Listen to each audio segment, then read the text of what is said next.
expressa a sua preocupação e o seu cuidado, não somente com a igreja, mas com Timóteo também. Porque Paulo sabia que os dias eram maus. Paulo sabia que muitos já não estavam pregando mais a palavra conforme ela tinha que ser pregada e ensinada. Paulo estava antevendo esses dias, e ele começa a alertar Timóteo, para Timóteo não abandonar a fé, para Timóteo ter cuidado, porque muitos já haviam se apostatado da fé, muitos já estavam seguindo outras doutrinas, muitos já não estavam mais se atentando somente à palavra de Deus, que é viva, que é eficaz, que é inerrante, que vai até a divisão da alma e do espírito, e é apta para discernir o pensamento e a intenção do coração. Ela vai entre juntas e medulas. Paulo já estava antevendo o que estava por vir, e ele vai alertar Timóteo. E no capítulo 4, onde nós lemos, ele exorta a Timóteo diante de Deus e de Jesus Cristo, para que Timóteo pregue a palavra. Pregue a palavra. E muitas vezes a palavra, ela não é como nós queremos ouvir. Muitas vezes a palavra não é para agradar o nosso ego. Muitas vezes a palavra não é para nos colocar em um pedestal, mas muitas vezes a palavra, ela vai nos confrontar. Muitas vezes a palavra, ela vai nos tirar da zona de conforto. Muitas vezes a palavra, ela vai trazer à tona a nossa realidade. Ela vai trazer à tona quem nós somos verdadeiramente diante de Deus. Halamaia Suricandarábia. Era o que estava acontecendo naqueles dias. Muitos já não estavam pregando mais a palavra. Muitos já estavam ensinando outras doutrinas. Muitos já estavam pervertendo a fé de muitos, voltando para o judaísmo, voltando para outros ensinamentos que fugia da palavra de Deus, que fugia do que Paulo havia ensinado na igreja aonde ele fundara. Aleluia. Pregue a palavra. A palavra nos confronta, ela nos sacode, ela bate de frente, ela molda o nosso caráter, porque o nosso caráter tem que estar enquadrado com a palavra. E muitas vezes não vai ser fácil, muitas vezes não vai ser do nosso agrado, deixar que a palavra nos molde, deixar que a palavra nos limpe.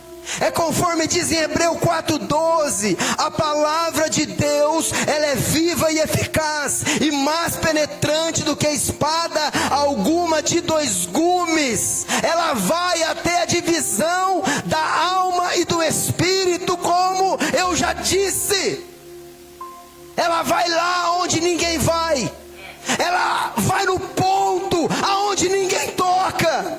Ela vai em lugares que o homem não pode ir, que o cônjuge não pode ir, que aquele que você mais tem intimidade não pode ir. Esta palavra tem o poder de ir, tem o poder de tocar, de transformar, de libertar e de salvar. Aleluia. Alamassu e decandorobe. Aleluia.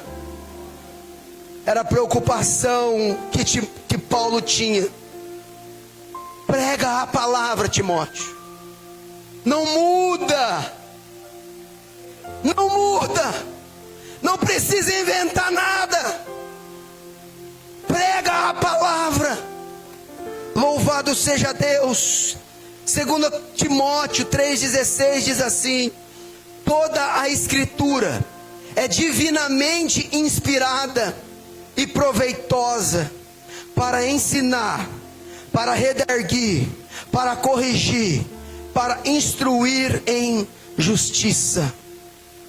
Toda a Escritura é divinamente inspirada. Ela vem de Deus. Ela veio de Deus, ela veio do céu. Aleluia! Não precisa de mais nada. Não precisa de mais nada.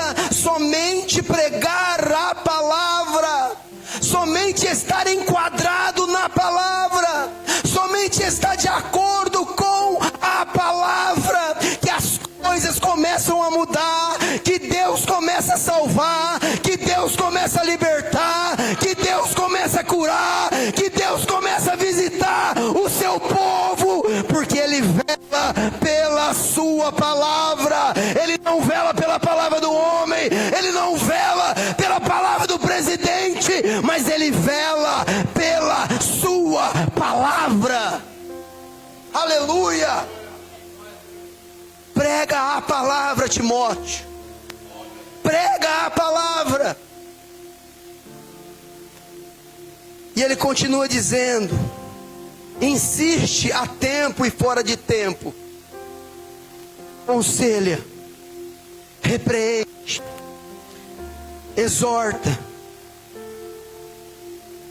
Toda paciência e ensino, porque chegará o tempo em que não suportarão a sã doutrina,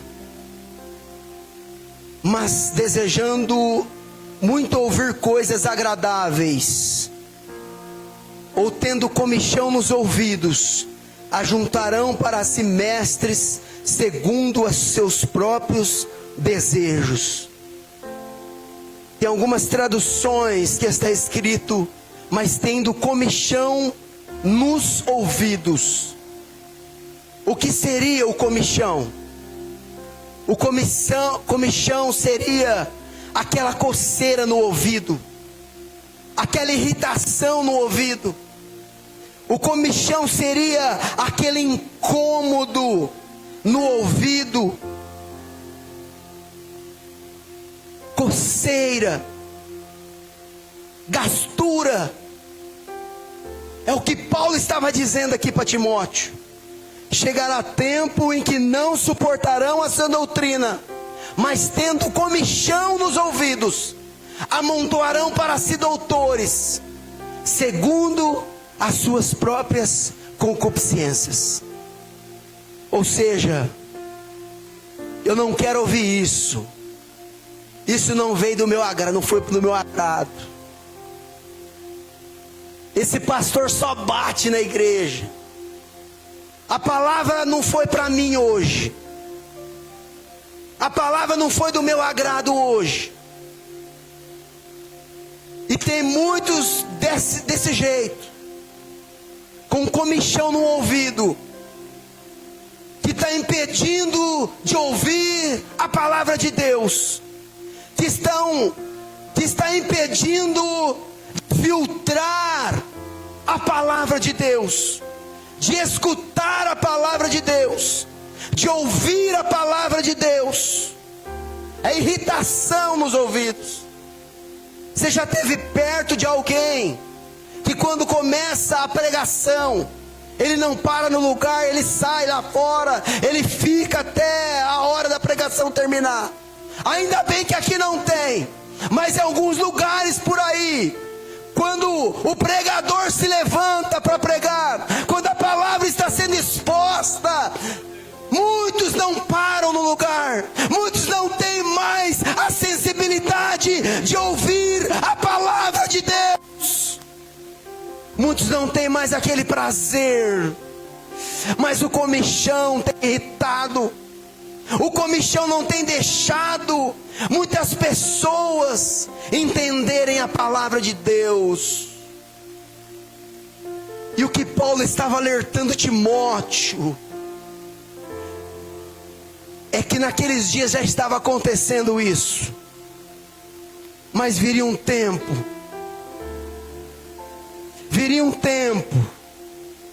em que não suportariam a sã doutrina, iriam ter comichão nos ouvidos, iriam amontoar para si doutores, segundo as fábulas, ou segundo as suas próprias concupiscências. E é interessante que o comichão é aquilo que não deixa a audição filtrar, captar o que está sendo pregado, o que está sendo ensinado, o que está sendo dito. E depois que Paulo, ele se preocupa nesse requisito, ele vai dizer a Timóteo acerca das fábulas, porque as fábulas começaram a retornar nos cultos. As fábulas começaram a retornar e tomar o lugar da palavra de Deus.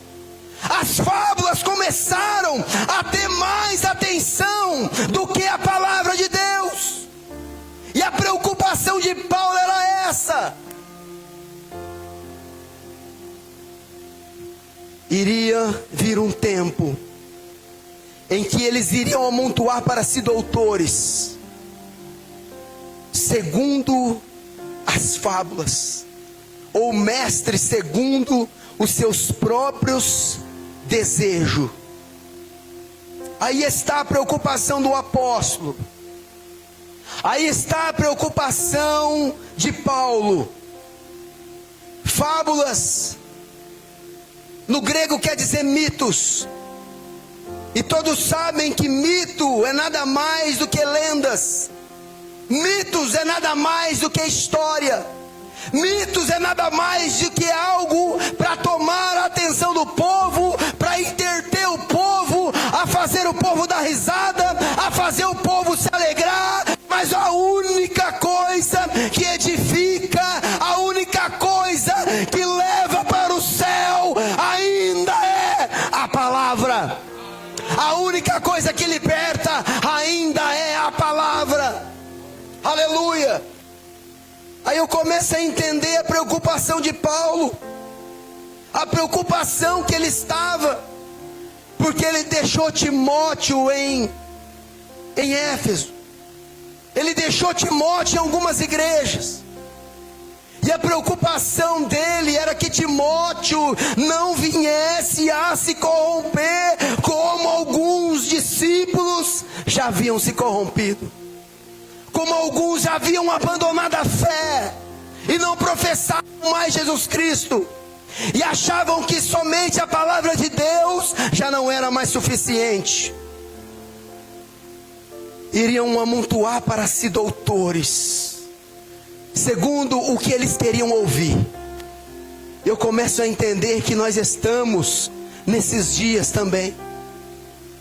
Talvez Paulo falou para aqueles dias, mas antevendo os dias que viriam, os séculos que viriam, os anos que viriam. Observe hoje, temos igreja para todo gosto. Observe hoje, temos pregadores, palestrantes para todo gosto. Uns, eles intertem a congregação, a igreja, ou o evento a qual estão reunidos, faz a multidão dar risada, faz a massa se sacudir, faz a massa pular, faz a massa se alegrar, mas quando sai do evento para fora, não tem mudança, não tem transformação, não tem arrependimento, não tem salvação, não tem libertação, a depressão não foi embora, a doença não foi curada, a vida não foi edificada. Voltaram às fábulas, voltaram a contar histórias, a contar mitos. Timóteo, guarda a palavra, e não só desviarão os ouvidos da verdade, mas voltarão às fábulas. Aí é que está. Voltarão às fábulas. Nós temos que nos apegar nesta palavra e não voltar mais atrás, andar nesse novo e vivo caminho e não voltar mais atrás. É como o salmista disse: lâmpada para os meus pés é a tua palavra e luz para o meu caminho. Temos que nos atentar a esta palavra e não voltar mais atrás,